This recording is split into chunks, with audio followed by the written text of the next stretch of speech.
दोस्तों मैं आज आपको सिखाऊंगा BLDC फैन और DC मोटर। ठीक है, BLDC मोटर और DC मोटर।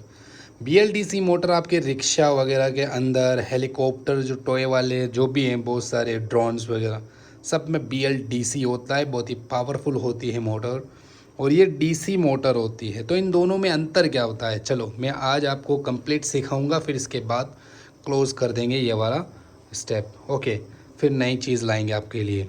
तो आप यहाँ पर देख सकते हैं ये BLDC स्टेक और ये DC मोटर। चलो मैं आपको सिखाता हूँ।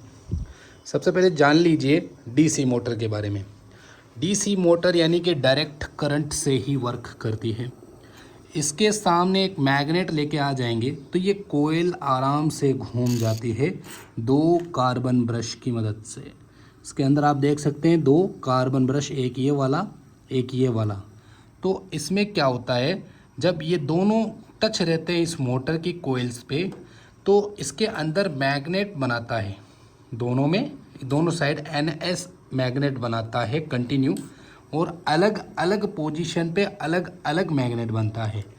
उसी की वजह से ये जो मैग्नेट, मान लीजिए N है, यहाँ से S पोजीशन आ रहा है तो वो धक्का लगाता है। मैग्नेट आपको पता है धक्का लगाता है, तो वो धक्का लगाता है, फिर यहाँ से पोजीशन फिर से चेंज हो जाती है, और फिर यहाँ से N, इस साइड में एक और मैग्नेट होता है वो S। इस तरह से धक्का लगाते लगाते मोटर ऑटोमेटिकली घूमती घूमती घूमती रहती है। ठीक है, जैसे ही मैं देखो ये करीब लाता हूँ तो ये मैग्नेट के जैसे ही संपर्क में आता है ये मोटर चलने लग जाती है। तो ये DC मोटर है। इसके अंदर सिंपली बात करें तो यहाँ पे दो कार्बन है, और इन दो कार्बन की वजह से ये मोटर घूम रही है। बट यहाँ पे सबसे बड़ा रीज़न क्या है, यहाँ पे मैग्नेट स्थिर है, मोटर घूम रही है। मतलब राउटर जो है ये घूम रहा है, कोयल जो कोयल है वो घूम रही है, मैग्नेट एक जगह पे रुका हुआ है। यही उल्टा होता है, यहाँ पे उल्टा होता है BLDC में।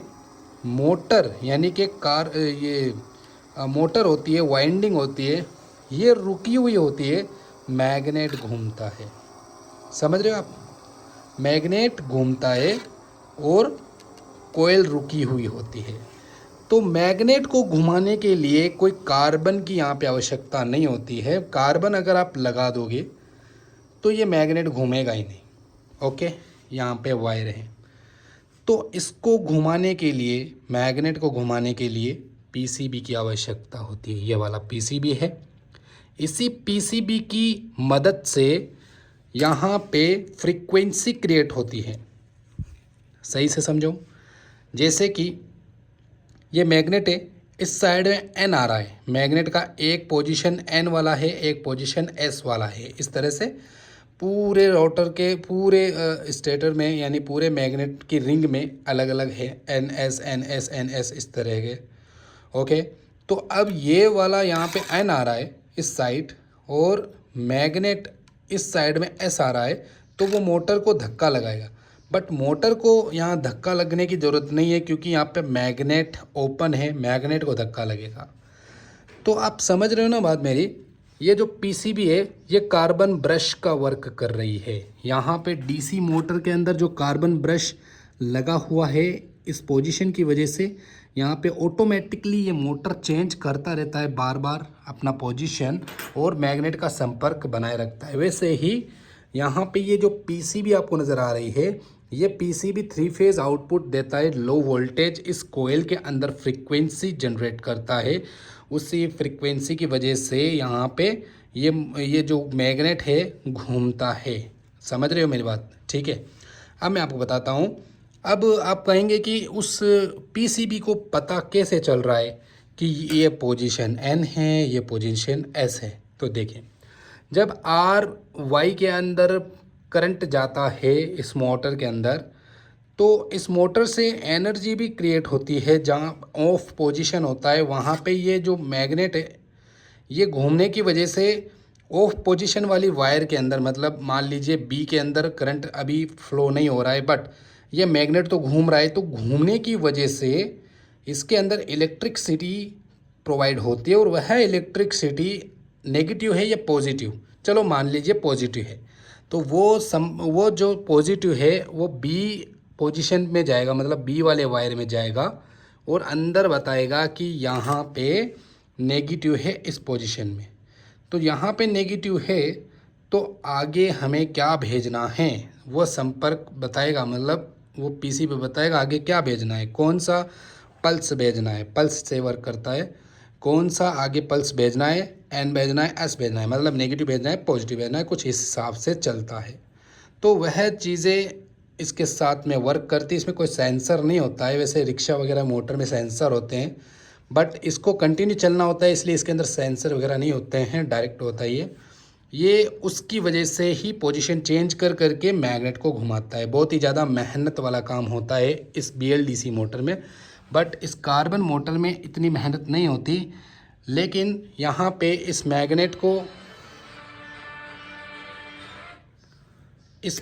को रोक के रखने के लिए हमें कार्बन मोटर की आवश्यकता होती है और हमें मैग्नेट को घुमाना है, मोटर को रोके रखना है, तो हमें उस PCB की आवश्यकता होती है। PCB एक तरीके का कार्बन ब्रश ही है जो BLDC मोटर को वर्क कराता है और ये कार्बन ब्रश बिल्कुल इसी के लिए बना हुआ है, इस मोटर के लिए, DC मोटर के लिए।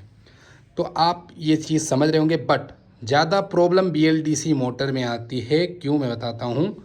क्योंकि BLDC की जो PCB है वो ख़राब ज़्यादातर होती है, उसमें प्रॉब्लम भी काफ़ी आती है, फ़ैन झटके खाने लग जाता है, कई बार मोटर भी झटके खाने लग जाती है। तो वो PCB ख़राब होने की वजह से उसके अंदर काफ़ी ज़्यादा खर्चा आ जाता है। बट उसी केस के अंदर देखें DC मोटर में तो ऐसा बिल्कुल नहीं है, ये कार्बन 10-15 रुपये में चेंज हो जाते हैं और मोटर वर्क करना शुरू कर देती है। बट यहाँ पे उल्टा है, यहाँ पे मैग्नेट रुका हुआ है, यहाँ पे मैग्नेट चल रहा है, यहाँ पे मोटर वाइंडिंग घूम रही है, यहाँ पे वाइंडिंग रुकी हुई है।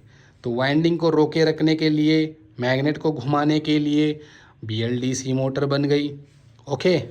और मैग्नेट को रोके रखने के लिए, रोटर को घुमाने के लिए, मतलब कॉइल को घुमाने के लिए DC मोटर बन गई। तो ये होता है बस, फ़र्क ज़्यादा कुछ नहीं होता है। ओके, उम्मीद है आपको ये चीज़ समझ में आई।